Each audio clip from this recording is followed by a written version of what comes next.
যদি না হয় তাহলে সুইসাইড করব। অধভাগী কথাগুলো শুনলে এত করে বোঝায়, ওরে মুখ পড়ি তুই নিজে মর, ক্ষতি নেই, কিন্তু পেটের বাচ্চাটাকে ওখানে মারতে চাইছিস কেন?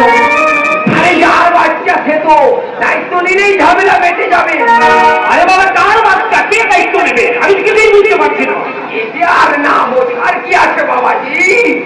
তোমার ভাই যখন আমার মেয়ের পেটে বাচ্চা দিয়েছে, তখন সেই বাচ্চার দায়িত্ব নিতে তোমার ভাই আমার মেয়ে বিয়ে করে নিয়ে গেছে।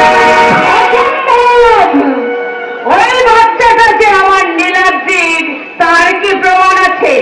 সব প্রমাণ আমরা থানায় গিয়ে পুলিশে দেবো। চলো। থানা যাবে কেন? আচ্ছা, নীলাদ্রি থানিত আমি জিজ্ঞাসা করে বলবো, সে যদি এই কাণ্ড করে থাকে তাহলে আমি তোমায় কথা দিচ্ছি, আমি তোমাকে ওই নীলাদ্রির সাথে দিয়ে দেবো। কিন্তু যদি নীলাদ্রি সত্যতা অস্বীকার করে বসে, তাহলে বুঝতে হবে যে আপনি আপনার মেয়েকে ওই ঘাড়ে চাপাবার জন্য একটা ষড়যন্ত্রের ফাঁদ পেতেছেন। আমাদের নামে অপবাদ দিলে কিন্তু আমি লঙ্কাকাণ্ড আর কুরুক্ষেত্র একসাথে ফেলে দেব।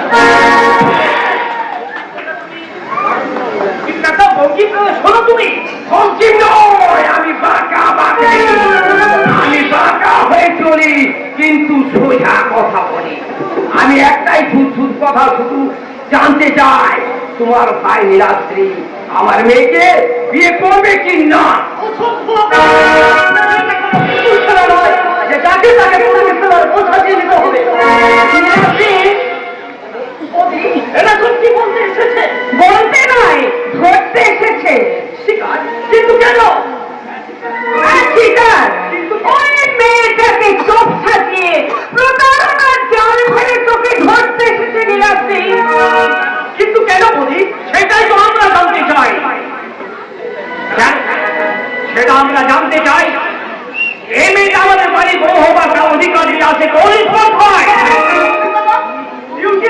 বাড়ির বউ হবার আশায় অধিকার করতে, কিন্তু কেন? নীলাদ্রি, তার আগে তুই আমার মাথায় হাত দিয়ে প্রতিজ্ঞা কর। আমি যা জিজ্ঞাসা করবো তাহলে তোমার নবী মিথ্যে বলবে না। তুমি যে আমার সেরকমই ভাগ্যবতী, তার মাকে ছুঁয়ে কি কোনো সন্তান মিথ্যা কথা বলতে পারে? সেই তোমার মাথায় আমি হাত রেখে বলছি, আমি কোনো মিথ্যা কথা বলবো না। বলো তুমি কি জানতে চাও? তুই নাকি ওই মেয়েটার সঙ্গে গোপনে মেলামেশা করছিস, আর সেই সম্পর্কে যে ওই মেয়েটা মা হতে চলে। আর সেই জন্য তোর সাথে ঠিক করে এসেছে। মিথ্যে কথা না, একে আমি ভালো করেছি। একটা অসভ্য কাজে অনেকবার আমার গায়ে পড়ার চেষ্টা করেছিল, কিন্তু আমি একে শাস্তি দিই না। আমি তোমার গায়ে পড়তাম, তুমি আমার গায়ে কি করতে? আমি কতবার নিষেধ করেছি এসব বিয়ের আগে এসব করে মোটেও ভালো নয়। যদি এটা কোনো কিছু হয়ে যায় তাহলে বিয়ের কিছু কিছু করে দিতে হতে পারে। আর তখন বুঝে তো তুমি ভালো করে কথা বলে, আর তুমি সব মনে নেই বিয়ে করে দেবে। তাহলে আজকে কিসের ভয়?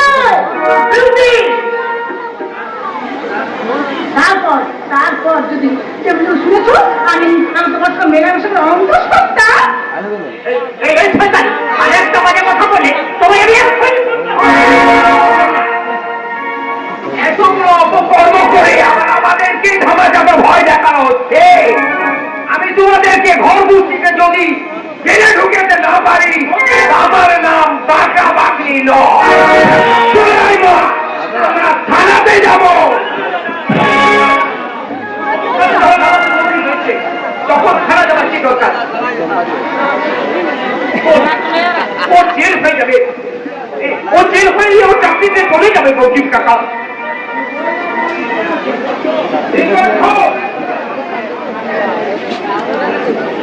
তাই বলছি, সংস্থানে যখন আমাদের নিজের পক্ষে আছে, তখন এটা আমরা নিজের পক্ষে মেটে নেব গৌরীব কাকা। কেমন করে মেটাবে গো? কেমন করে মেটাবে?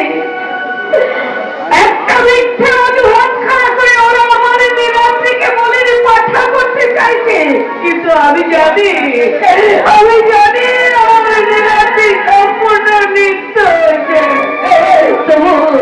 তোমার চলনের পথ ফেরে আমার নীলাদ্রিকে দোষী সাজাতে চাইছে।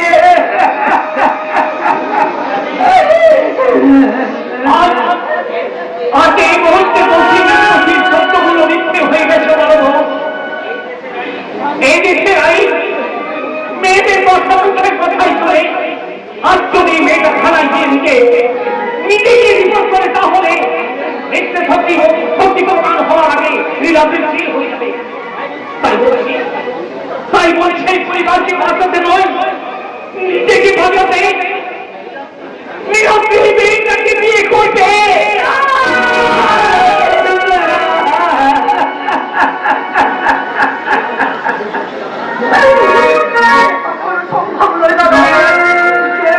নিজের স্বার্থের জন্য চরিত্রকে কলঙ্কিত করে আমাদের কথা চাপাতে চায়, সেই কখনো কারো স্ত্রী হওয়ার যোগ্যতা নয়। দাদা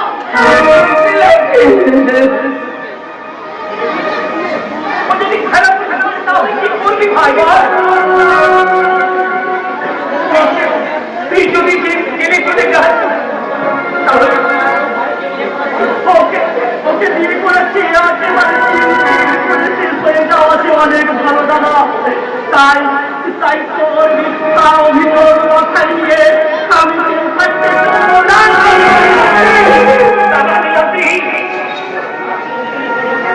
মাত্র দুদিন হল আমি কাকুরের বিয়ে দিয়েছি। ওর বিয়ে আমার একটা ঋণ পর্যন্ত শোধ হয়নি। এইভাবে তুই যদি জেলে চলে যাস তাহলে আমি কেমন করে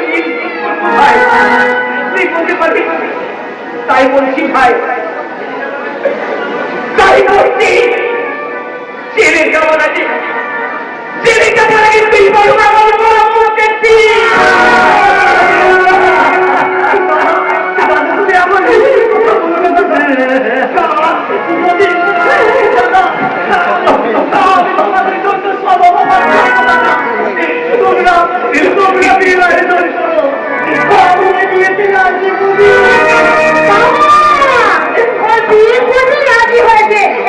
এইবার কিন্তু আমার বিয়েটা মহা ধুমধামে দিতে হবে।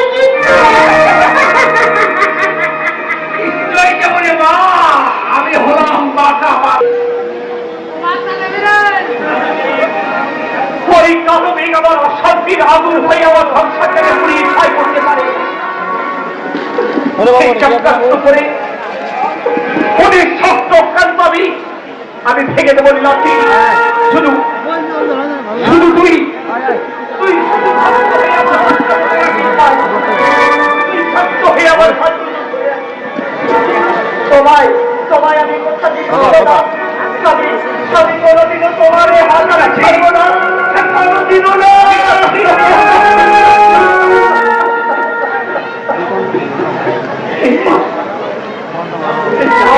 টাকা